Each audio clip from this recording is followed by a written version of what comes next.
Do you love interior design but can't make the business side work? You've come to the right place. Welcome to Success by Design, mastering the business of interior design. Whether you want to elevate in your current interior design firm, start your own firm, or move the needle when it comes to your existing firm's trajectory, this is your masterclass, and I'm your host, Katie Erickson. Learn from my mistakes as I built a coast-to-coast, multi-million-dollar interior design firm. I share nearly 20 years of serving as a university professor of undergraduate and graduate business courses with you. And best of all, I bring in experts in all things business and interior design. Class starts now. Hey, everyone, and welcome back to Success by Design. I'm your host, Katie. And if you're new here, this show is dedicated to empowering interior designers and creative entrepreneurs with the strategies, insights, and motivation to grow a thriving interior design business. Today's episode is called Building a Future-Proof Interior Design Empire. Yeah, that's a little intimidating, right? Don't worry, we're going to crack it all apart. We're going to show you how to go deep, both creatively and strategically, while thinking about the big picture of expansion and your longevity. So if you're feeling stuck or overwhelmed, or maybe you're at a point where growth feels uncertain, thanks tariffs, stay tuned. We're going to dive into recent trends. We're going to share some eye-opening research and, of course, outline actionable steps you can start implementing right away to ensure that your business is built for the long haul. All right, let's take a look at the state of the interior design industry and what's going on in the news that makes this future building so important. Because before we dive into the deep creative or deep strategic parts, we're going to set the stage. According to a recent article in Architectural Digest, there's been a surge in demand for biophilic design, right? You know what this is, where nature-inspired elements such as natural light and organic materials are heavily featured. This isn't just a passing trend. I don't think anyway, because buyers and homeowners are increasingly prioritizing wellness and sustainability in their spaces. Also interesting to note, Forbes reported that high-end clients are looking for design professionals who offer more than just aesthetic improvements. They want designers who understand space organization, technology integration, and even cultural storytelling through the interior. Other research that's relevant to this about our industry and its growth comes from the American Society of Interior Designers. In fact, they released their 2025 outlook stating that consumer focus on health, wellness, and eco-consciousness is going to continue to grow. What does this mean for us as design professionals? It means multidisciplinary collaborations. So think architects, wellness experts, and even tech consultants all becoming more commonplace. And finally, Markets and Markets projects that the global interior design services market is set to grow at a compound, keyword, annual growth rate of around 5% in the next few years. That's indicating stable but competitive growth opportunities for you. So what's the takeaway here? The industry is steadily expanding with a noticeable shift toward integrated and holistic solutions. So as we discuss building a future-proof empire, keep in mind that alignment with these trends like sustainability, holistic well-being, and strategic tech integration are going to be crucial. Now, let's talk about creative depth. Too often, designers focus on surface-level aesthetics, missing out on the deeper storytelling potential or the unique signature that sets them apart in the market. If you're going, I don't know what my unique signature is, we should talk about that in a discovery call. Find your signature style. First of all, conduct a self-audit. Reflect on your past projects and identify the common threads. Are you drawn to certain color palettes, textures, or even spatial layouts? Recognizing these patterns helps define your style voice. And tip 2 here, keep evolving. Even if you have a signature look, stay adaptable. Keep an inspiration folder or mood board updated with key influences. Maybe it's around sustainability or global cultures, emerging artists, or even technology-driven materials. Also, incorporate storytelling into design. You need to craft a narrative for each project. Why is this important? We're going to talk about that in one second, but I want to give you an example first. If your client has a rich cultural heritage, how can you weave that into the design? Or if the space is meant to encourage certain behaviors like maybe productivity or relaxation, how do you translate that into the design elements? You have to engage the client in this deeper conversation. And so using in-depth questionnaires or mood boards to uncover emotional anchors, such as colors or objects, can often evoke certain memories and give you great details you need to make these spaces feel truly special. And then leveraging technology. Don't be afraid to do it for creative innovation. Virtual reality is here and augmented reality isn't going anywhere. In fact, they can be game changers, especially for remote clients or for giving a truly immersive design presentation. According to a survey by Interior Design Magazine, firms that incorporate virtual reality or augmented reality see a 25% increase in client satisfaction because customers can visualize concepts before committing to them. I know I'm guilty of thinking my clients can see what's in my head, but they can't. They don't live in our world every day, and that is why they hired us. When you develop a robust creative process, you're not just delivering pretty rooms, you're delivering transformative experiences. This is what sets you apart. It allows you to attract those premium clients and keeps them coming back house after house, room after room. And remember, a future-proof interior design empire starts with a distinct creative identity that resonates with the evolving demands of the market. Know what anchors you, but don't be afraid to play with new ideas as well. Now, let's shift gears for a minute to the strategic aspect, because having a deep creative process is fantastic, but it has to be supported by sound business strategies, which is what I love coaching to truly stand the test of time. You've got to build a resilient business model. Oh my gosh, if the last 5 years have taught us anything, it is that you have to build a resilient business model, like I just said. This means diversifying revenue streams. Don't rely on one type of client or one project category. For instance, some designers are branching into product lines, e-courses, or even digital design consultation. This can be controversial. In fact, if you want to hear the controversy around this idea, I'm going to put a link in the show notes to the conversation Rebecca Hay and I had about how you should diversify, because it's more than just launching a candle line. In fact, a Harvard Business Review study shows companies with multiple revenue streams are more likely to weather economic downturns. As you probably heard your mom say when you were growing up, don't put your eggs in just one basket.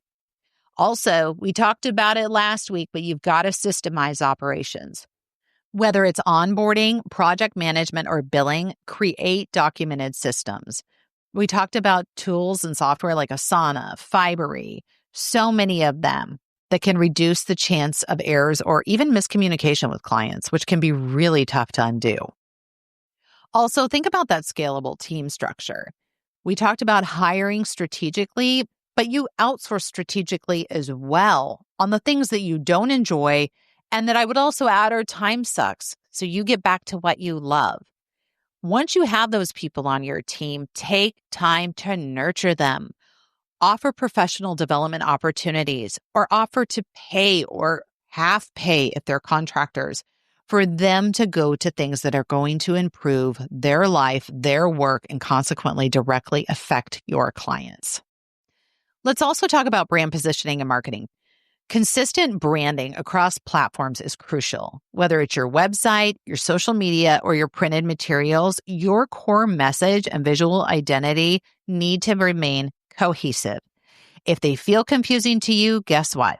They're going to be confusing to a potential client as well. And clients do not want confusion. They want clarity and ease, especially those high-end clients. You can build your authority by blogging, speaking at conferences, guesting on podcasts. In fact, a recent HubSpot report found that companies with authoritative thought leadership see higher client conversion rates. When you position yourself as a subject matter expert, guess what? Your clients see you as one. And a future-proof empire isn't just about creative flair. It's about having the infrastructure and strategy to support consistent growth and adaptability. When you combine your creative brilliance, your genius, with robust business planning, you're in a position where you can pivot and thrive even when the market is shifting, which is so important, especially now. Next, let's address how to expand your design empire in a forward-thinking manner. So think about how you can future-proof your enterprise by anticipating trends, embracing innovation, which is sometimes hard to do when we're at max capacity. We're going to talk about that. And potentially venturing into even global markets. We're going to think really big. With remote work and virtual design consultations on the rise, you can tap into international client pools. I want you to think about collaborating even with international suppliers or artisans to introduce unique textures and materials. I realize this can be hard in tariffs, and I would challenge you to start even in your own backyard as well and see what's around you. You might be utterly amazed at the artisans you have once you start looking for them that are in your own backyard. We've talked about keeping an eye on those global trade policies and shipping logistics and tariffs. And it does sound tedious, right? But it is crucial for smooth operations because if you're importing custom furnishings or specialty items, you need to know where they're coming from and what's shifting, which is why we want to look at this right now. But we also really want to know what's going on in our own backyard and how we can use the people around us. Let's also talk about tech-driven advantages because smart home integration is booming. I just had to replace my double wall oven. Do you know what got me to buy the oven that I did buy? The fact that it had a Wi-Fi connection, I could pick up my kids from school and still in the school parking lot, turn on my oven so that when I got home, it was preheated for a frozen pizza. Partnering with tech experts offers a seamless, future-ready experience that appeals to clients looking to automate their spaces. There are so many apps from garage doors to ovens to lights that are automated. Make sure you're driving that conversation with your clients to give them even more functionality out of their home. Also, don't be afraid to implement advanced design software into what you're doing. And I wouldn't even say this is advanced so much anymore as it's becoming mandatory. Clients are beginning to expect those 3D rendering tools. And also look at AI-driven planning solutions. It's amazing how quickly AI is changing our industry. And if you haven't jumped into that deep end yet, come book a discovery call with me and we'll start down the road because it can be a game changer and freeing up time. And not only that, it elevates your client experience. And that's what they're looking for, right? Finally, let's talk about sustainability and ethics because long-term success hinges on responsibility. So sourcing those eco-friendly materials, incorporating energy-efficient designs, and even offering a green audit can set you apart as a forward-thinking leader. If you don't know what a green audit is, reach out to me. Aligning with ethical practices as well, like fair labor sourcing and community givebacks, can also strengthen your brand image. And by adopting a future-oriented mindset, you make your business less vulnerable to sudden changes in the market. And boy, are we seeing those now. This is how you build not just a profitable enterprise today, but a legacy business that's going to stand strong for tomorrow that you can either leave to those that you want to leave it to or sell one day. So let's get right down to brass tacks. Let's talk about those actionable steps that you can start today. Step 1, I want you to evaluate your client base. Determine if you're too reliant on a single type of client and make a plan to diversify into at least one new market segment within the next year. Don't feel like this has to be an entirely new market segment. Maybe it's just focusing on those vacation homes that your existing clients have. Step 2, refine your creative process. I want you to schedule, if possible, a brainstorming session with your team for half a day to identify the key storytelling elements you want to incorporate into upcoming projects. And if you don't have a team, take yourself down to the coffee shop and sit there and think about what messaging you are putting around your storytelling. Step 3, systemize one operational workflow. I challenged you last week to do this. I'm going to challenge you again this week. Pick one process, like your client onboarding or your billing, and get a project management tool to document and automate it as much as possible. Try a new tech piece for step 4. Think about those 3D renderings. And if you're doing 3D renderings, can they be outsourced in a meaningful way that frees up your time and is more cost effective for you? Maybe you sign up for a free trial and experiment with something that you've been debating about. And then create a longevity or expansion roadmap is your last actionable step, and it's a big one.